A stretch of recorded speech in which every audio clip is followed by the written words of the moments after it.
Welcome back! Earlier in the course, you learned about the relationship between digital marketing and branding. You also explored the different parts of a digital marketing and e-commerce strategy, including research, goal setting, and selecting the right channels and tactics. Lastly, you found out a little about some of the channels and tactics like SEO, SEM, social media, and email marketing.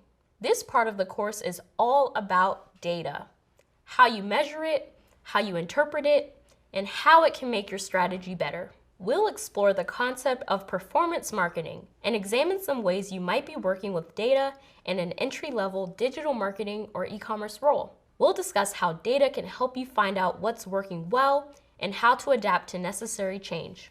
We'll also go over some ways to demonstrate those findings through data storytelling.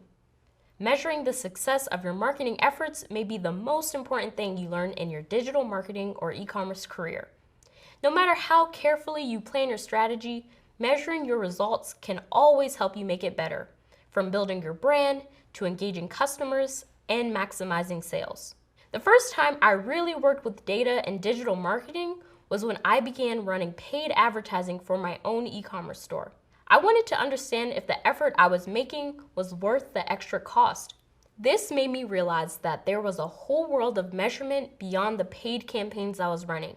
I could measure the health of my whole store through different dashboards and analytics resources.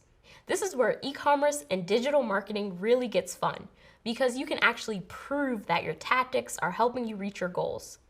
You're almost to the end of the course, and I'm so excited for you to cross the finish line. Let's get back into it.